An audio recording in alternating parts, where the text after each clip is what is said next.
हे इतक्या सुंदर हिरव्यागार रंगाचे पापड पाहिल्यावर किती छान वाटतं ना। अगदी तळल्यानंतर दुप्पट तिप्पट फुलणारे, जिभेवर विरघळणारे हे पापड आहे। अजिबात आर्टिफिशियल रंग आपण यामध्ये वापरला नाहीये। मस्त असा फ्लेवर सुद्धा आहे। कशाचे आहे तुम्हाला पुढे सांगतेच।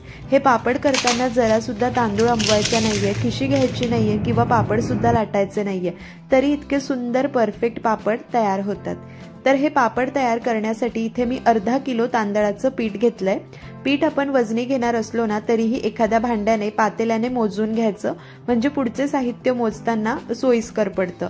या भांड्याने एक सपाट भांड भरून हे पीठ आहे वजनी अर्धा किलो एका मोठ्या भांड्यामध्ये काढून घेतलं।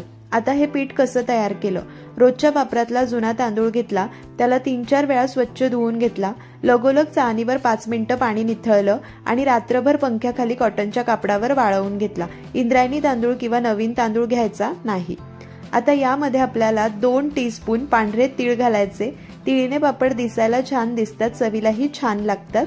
आता यामध्ये पापड छान जाळीदार हलका व्हावा, मस्त फुलावा यासाठी 1 टीस्पून पापड खार घालायचा आहे। असे टीस्पून तुमच्याकडे नसेल तर रोजच्या वापरातला नाश्त्याचा जो लहान आकाराचा चमचा असतो ना तो एक सपाट चमचा भरून घेतलं तरीही चालेल। अर्धा किलो पिठासाठी 1 टीस्पून पापड खार योग्य प्रमाण आहे। त्यानंतर यामध्ये 2 टीस्पून मीठ घालायचंय, सपाट भरायचं किंवा तुमच्या आवडीप्रमाणे घालू शकतात। छान मिक्स केलं, पापडचं प्रीमिक्स इथे तयार झालं। जरा वेळ बाजूला ठेवू पुढची तयारी करेपर्यंत। तर इथे माझ्याकडे एक लहान जुडी पालक आहे। पालक निवडून स्वच्छ धुवून निथळून घेतलेली आहे। पालक निवडत असताना देठ घेतलेले नाही, फक्त पानं घेतले। खूप सुद्धा कोवळी पालक घ्यायची नाही आणि खूप निबर सुद्धा नाही, चांगली पालक निवडून घ्यायची। आता ही पालक आपल्याला जाडसर चिरून घ्यायची आहे। नाही चिरली तरीही चालते, पण लवकर प्युरी व्हावी यासाठी आपण जाडसर चिरून घेतोय। आता पालकचं प्रमाण किती घ्यायचं, पालकचे पापड आपण करतोय तर या भांड्याने 1 भांड पीठ होतं, तर बरोबर 1 भांडच आपल्याला चिरलेली पालक घ्यायची आहे। भांड्यामध्ये पालक भरताना दाबून वगैरे भरण्याची गरज नाहीये, नॉर्मल असंच वरचेवर भरून घ्यायचं। बरोबर ही 1 भांड पालक आहे। आता एक स्वच्छ कोरडं मिक्सरचं जार घेतलं, त्यामध्ये ही संपूर्ण चिरलेली पालक घालायची आहे आणि अगदी स्मूथ पालक प्युरी आपल्याला तयार करून घ्यायची। प्युरी लवकर आणि छान तयार व्हावी म्हणून अगदी 4-5 चमचे यामध्ये पाणी घालायचंय किंवा आमटीच्या वाटीने अगदी पाव वाटी पाणी, यापेक्षा जास्त पाणी अजिबात घालू नका। मिक्सरला बारीक प्युरी करून घेऊया। इथे छान अशी हिरवीगार पालक प्युरी तयार झालेली आहे। रंग सुद्धा सुरेख आलाय, फक्त सांगितलंय तितकंच पाणी घाला। आता ही पालक प्युरी एका भांड्यामध्ये काढून घ्यायची, संपूर्ण प्युरी। इथे मी फक्त आमटीच्या वाटीने पाव वाटी इतकंच पाणी वापरलं होतं। या भांड्याने 1 भांड पीठ होतं, तर बरोबर 1च भांड आपण पाणी घेणार आहोत, कारण आपण पाव वाटी पाणी पालक प्युरी करतानाही वापरलंय आणि पालकाची प्युरी सुद्धा आहे, म्हणून इथे फक्त 1 भांड पाणी घ्यायचं, अगदी योग्य प्रमाण आहे। आता हे पालक प्युरी आणि पाण्याचं मिश्रण आपल्याला गरम करायचंय आणि मोठ्या आचेवर 1 उकळी काढायची आहे। फक्त 1च उकळी काढायची, त्यापेक्षा जास्त उकळून घ्यायचं नाही, नाहीतर पालकाचा रंग काळा पडू शकतो। उकळत असताना मध्ये मध्ये ढवळत राहा, कारण पालक प्युरी असल्यामुळे हे ओतू जाण्याची शक्यता असते। इथे पाहू शकतात या मिश्रणाला एक खळखळून उकळी आलेली आहे। लगेच मी आता गॅस बंद करून घेते आणि पीठ आपण तयार करून घेऊया। पापडाचं प्रीमिक्स तर आपण तयार केलंच, हे मिश्रण सुद्धा गरम करून घेतलं।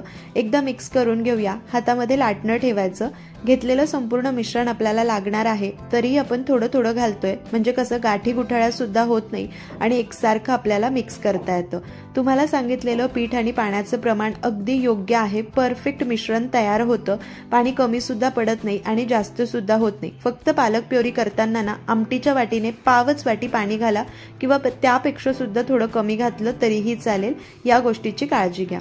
आता थोडं थोडं करून मी संपूर्ण पाणी घालते आणि छान हे लाटण्याने मिक्स करून घेते। इथे मी हे सगळं पाणी घातलेलं आहे। या पद्धतीने पीठ तयार करून घेतलं ना, एकतर आपल्या पिठामध्ये गाठी गुठाळ्या सुद्धा होत नाही। खिशी घेताना बऱ्याच वेळेला पीठ तळाला लागतं आणि काही पापडांचं पीठ वाया जातं, ते सुद्धा यामध्ये होत नाही आणि खिशी किती शिजवायची वगैरे या गोष्टीचं सुद्धा टेन्शन राहत नाही। आज तर आपण हे स्टीमरमध्ये किंवा कढईमध्ये वाफवून सुद्धा घेणार नाहीये, अगदी छान पद्धतीने याला शिजवून घेणार आहे। 1-2 मिनिट मी हे चांगलं मिक्स करून घेतलं, एकसारखं असं एकजीव झालंय। आता जरी या पिठाचा रंग तुम्हाला फिकट हिरवा दिसला ना, शिजल्यानंतर छान असा गडद हिरवा होऊन जातो। इथे मी एक कापड घेतलाय, ओला कापड, आणि त्याला घट्ट पिळून घेतलाय। त्यामध्ये हे संपूर्ण पीठ काढून घ्यायचं। अजिबात पीठ वाया जात नाही, तुम्ही पाहताय। आता जरी हलकं ओलसर दिसत असलं ना तरी पाण्याचं प्रमाण योग्य आहे। जसं जसं गार होतं ना हे लगेच घट्ट होतं। आता 2 मिनिटं हे पीठ याच पद्धतीने आपण ओल्या कापडामध्ये मळून घेणार आहोत। फक्त कापड ओला केल्यानंतर घट्ट पिळून घ्यायचा। याला जास्त मळण्याची तशी गरज नाहीये कारण गाठी गुठळ्या नाहीये, पण थोडंसं मळून घेतलं की हे थोडं गार सुद्धा होईल, घट्टही होईल आणि आपल्याला याचे गोळे करणं सुद्धा सोपं होईल। बऱ्याच जणांना प्लास्टिकच्या पिशवीमध्ये वगैरे हे गरम मिश्रण घालायला आवडत नाही, तर कापडामध्ये आपण मळून घेऊ शकतो। चला, हे पीठ मी 2 मिनिटं मळून घेतलं। हाताला अगदी थोडंसं तेल पुसायचं आणि मेदू वड्याचे आपण वडे करतो ना तसे 4-5 याचे मोठे मोठे गोळे करून घ्यायचे आहे, कारण मग आपल्याला यांना वाफवायला ठेवायचे। थोडंसं हाताला चिकटतं कारण हे पीठ आता कच्चं आहे ना, त्यामुळे हाताला अगदी थोडंसं तेल किंवा मग पाण्याने हात ओला करून गोळे केले तरीही चालेल। तर इथे हे गोळे करून झाले। कुकरच्या डब्यामध्ये मी ओला कापड ठेवलाय, म्हणजे कापड ओला करून घट्ट पिळून घेतलाय। त्यामध्ये हे पिठाचे गोळे ठेवून घ्यायचे आणि वरतून हा कापड झाकायचा आणि मग कुकरमध्ये आपण हे शिजवून घेणार आहोत। आता मला माहित आहे की माझ्या या डब्यामध्ये, माझ्या कुकरमध्ये इतकं पीठ एका वेळेला छान असं शिजलं जातं। तुम्हाला अंदाज नसेल तर तुम्ही 2 डब्यांमध्ये ठेवून घ्या, कारण एकावर एक जास्त पीठ झालं तर मध्ये कच्चं राहण्याची शक्यता असते। आता हा पिठाचा डबा ठेवला, कुकरचं झाकण लावून घ्यायचं आणि हा कुकर गॅसवर ठेवायचा। सुरुवातीचे 2 मिनिटं गॅसची फ्लेम मोठी ठेवायची, म्हणजे पाणी याने कुकर गरम होईल। त्यानंतर gas low to medium flame करायची आणि 7 ते 8 शिट्ट्या आपल्याला मंद ते मध्यम आचेवर करून घ्यायच्या आहे। त्यानंतर गॅस बंद करून कुकरची वाफ जिरू द्यायची। तुम्हाला कुकरमध्ये शिजवायचं नसेल तर एखाद्या चाळणीवर किंवा स्टीमरमध्ये 15 ते 18 मिनिटं हे पीठ वाफवून घेतलं तरीही चालेल।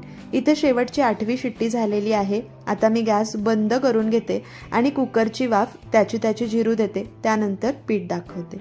तर मंडळी, इथे कुकरची वाफ जिरलेली आहे आणि पीठ आपलं मस्त शिजून तयार आहे। हे कापड ना गरम असतं, थोडंसं काळजीपूर्वक काढा। पिठाचा रंग गडद झालेला आहे, पीठ मस्त फुललेलं आहे। आपण याला एका ताटामध्ये काढून घेऊया। आता जितक्या पिठाचे मी पापड करणार आहे ना तितके गोळे काढून घेते। 2 गोळे मी असेच कुकरमध्ये झाकून ठेवते। गॅस बंद राहणार आहे, पण ते गरम आहे ना त्यामध्ये हे पीठ गरम राहील, कारण मी एकटेच आहे तर अर्ध्या पिठाचे पापड करते, नंतर अर्ध मळून मग त्याचे परत पापड करून घेईल। कारण पीठ कोमट असलं ना की पापड पटकन सरकला जातो आणि एकसारखा तयार होतो। आता या ओल्या कापडामध्येच हे पीठ आपल्याला 1-2 मिनिटं मळून घ्यायचंय। हे कापड इतकं गरम नाहीये, खूप गरम झालं असेल तर तुम्ही परत एकदा याला गार पाण्यामध्ये ओला करून पिळून मग मळून घेतलं तरीही चालेल। अगदी मऊसूत पीठ होतं, फक्त 2च मिनिटं मळून घेण्याची गरज आहे। पीठ 2 मिनिटं मळून घेतलेलं आहे। आता एका ताटामध्ये काढलं, अगदी हाताला थेंबभर तेल लावणार आहे आणि या पिठाचे भरभर गोळे करून घ्यायचे। छान असं मऊसूत पीठ झालेलं आहे आणि रंग सुद्धा किती सुरेख आलाय तुम्ही पाहू शकतात। तर पिठाचा लांबसर असा रोल करून घ्यायचा आणि याचे गोळे करून घ्यायचे। इतक्या मिश्रणामध्ये 75 ते 80 पापड मस्त असे तयार होतात। खूप लहान नाही, खूप मोठे नाही, एकसारखे पापड तयार होतात। हवं तर तुम्ही सुरीने सुद्धा गोळे करू शकतात। अगदी थेंबभर तेल सुरीला पुसून घ्यायचं म्हणजे चिकटत नाही, पण मला हातानेच करायला सोपे पडतात। फक्त मी तुम्हाला ही सुद्धा एक पद्धत आहे हे दाखवण्यासाठी सुरीने करून घेतलेले आहे। गोळे करून घेतले की एका प्लास्टिकच्या पॉलिथिनमध्ये ठेवायचे, म्हणजे हे गार पडत नाही। गोळे कोमट असताना पापड केले ना एकसारखा पापड सरकला जातो। तर सगळेच गोळे मी इथे भरभर करून घेतले, प्लास्टिकच्या पॉलिथिनमध्ये ठेवलेले आहे। आता आपण पापड करून घेऊया। पापड करण्यासाठी माझ्याकडे हे पुरी प्रेस आहे, पापडचं मशीन। बरेच जण विचारतात कुठून घेतले, तर मी भांडी विकत मिळतात ना त्याच दुकानातनं घेतलेलं आहे आणि किंमत सुद्धा विचारतात, तर 300 रुपयांना मला मिळालंय। इथे प्लास्टिकचे पेपर आहे, जितके सुद्धा पेपर असेल ना त्यांना सुरुवातीलाच 1-1 थेंब तेल लावून घ्यायचं, नंतर जरा सुद्धा तेल लावायचं नाही। एक प्लास्टिकचा पेपर घेतला, त्यावर एक गोळा ठेवायचा, दुसरा पेपर ठेवायचा आणि पापड दाबून घ्यायचा। एकसारखा पापड तयार होतो, मस्त पातळ, अति सुद्धा पातळ करायचं नाही आणि जाडतर ठेवायचे नाही। मस्त असे भरभर पापड होतात। याआधी सुद्धा मी प्लेन तांदळाचे खिचिया पापडची रेसिपी दाखवली आहे 2-3 दिवसांआधीच, तर त्यामध्ये पापड लाटून कसे करायचे ते सुद्धा दाखवले। तर आज ना मला उशीर झाला होता म्हणून पापड मी घरातच करून घेतले आणि फॅन खाली वाळवले आणि मग पुढचे 2 दिवस मी उन्हात वाळवून घेणार आहे। तर या पद्धतीने भरभर पापड करून घेते। असे मशीनवर पापड करणं सोपं पडतं। तर इथे मी एक प्लास्टिकचा पेपरच अंथरून घेतलाय, साडी घातली तरीही चालेल आणि त्यावर हे पापड घालायचे। वरतून हळूवारपणे हे प्लास्टिकचं पेपर काढून टाकायचं। बरोबर 2 दिवस आता मी यांना उन्हात वाळवणार आहे। आजपर्यंत पापड चांगला वाळला ना की वर्षभर छान टिकतो, जाळी सुद्धा लागत नाही। इथे सुंदर असे सगळे पापड करून झालेले आहे। यांना वाळवून घेते आणि मग तुम्हाला दाखवते। तर मंडळी, पापड केल्यानंतर 2 दिवस मी वाळवून घेतले. मस्त असे पापड वाळले, जरा सुद्धा रंग काळपट वगैरे पडलेला नाहीये. मस्त खणखणीत पापड वाळलाय. हवाबंद डब्यात ठेवायचा, पाण्याचा हात वगैरे लावायचा नाही. वर्षभर सुद्धा जाळी यांना लागत नाही. चांगल्या गरम तेलात पापड तळून घ्यायचा. धूर निघेल इतकं अति तेल गरम सुद्धा ठेवायचं नाही. पापड घातला रे घातला, काही सेकंदांमध्ये किती सुंदर फुललाय. तिप्पट चौपट हा पापड फुललेला आहे.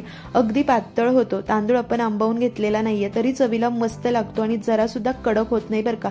जिभेवर ठेवताच विरघळतो, इतका मस्त. वयोवृद्ध आजी बाबा सुद्धा खाऊ शकतात. तुम्ही सुद्धा या उन्हाळ्यामध्ये माझ्या या पद्धतीने हे पालकचे पापड नक्की करा. पालकचा खूप हलका हलका फ्लेवर सुद्धा मस्त लागतो. तर पापडाला जाळी पहा काय सुंदर पडली आहे आणि रंग सुद्धा किती सुरेख आलाय ना. चवीलाही तितकेच मस्त लागतात. आवाज सुद्धा ऐका. तळल्यानंतर अजिबात जास्तीचं तेल वगैरे शोषून घेत नाही. परफेक्ट झाले. तर मंडळी, कशी वाटली तुम्हाला आजची ही पालकांच्या पापडची रेसिपी मला कमेंट करून जरूर कळवा. तुम्ही सुद्धा या उन्हाळ्यामध्ये थोडेसे वेगळे हे पालकचे पापड नक्की करा. रेसिपी आवडली असेल तर कृपया लाईक करा. नातेवाईक मित्रमंडळीमध्ये रेसिपीची लिंक शेअर करा. चॅनलवर नवीन असाल तर कृपया सबस्क्राईब करून घ्या. अजून वेगवेगळ्या रेसिपींची लिंक डिस्क्रिप्शनमध्ये आहे, त्यासुद्धा नक्की पहा.